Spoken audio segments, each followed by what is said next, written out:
What's up, guys? This is your quick tip of the week. My name is Zion, and I'm the founder of the Triple Threat Artist online producer course. Come join us if you haven't looked into it. I think you'll really get a lot out of it, and it's a lot of fun. Today, I want to talk about pads.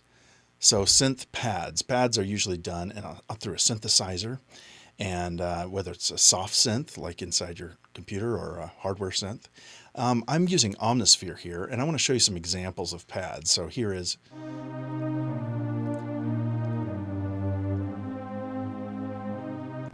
This is a basic mellow pad. There's lots of different pads, of course. A lot of different instruments have them.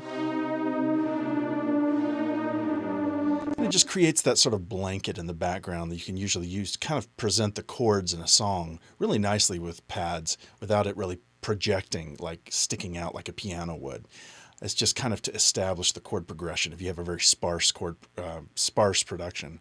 But one of the things I've found is to not just do regular pads that have a sort of a feeling of the 80s or something like that, but to look for instruments that sort of create a pad-like feel. And one of those is instruments that are done with reverse sound. So there is a program I'm using right now.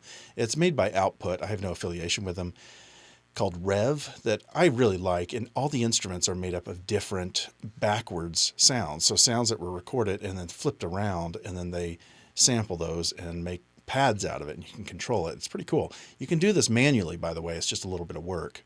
But this is how this one sounds, which I think is kind of cool.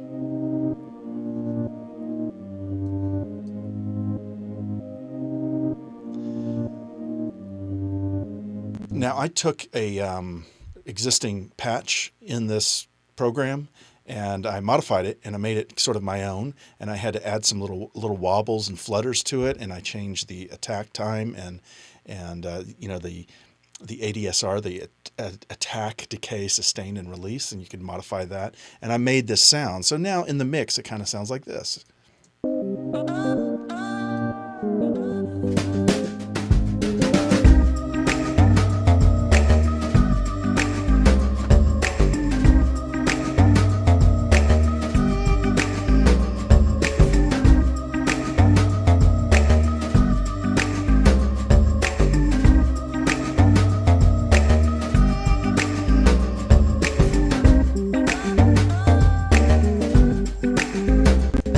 And then when I end it, or when I take the pad out, it's kind of nice because now you've got a great variation. It's just one more item you can drop out of a mix.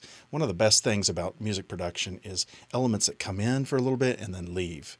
And if you have everything in all the time, it gets very boring. So a pad is just another great tool you can use to bring something in and bring something out. It establishes the chords. There's a 4-chord progression. Even though it's a total loop, it kind of works. Now I can do other various things on top of it and have a little bit more fun while this kind of does the hard work for me. All right, guys, that's your quick tip of the week. I hope that helped, and I'll see you next time.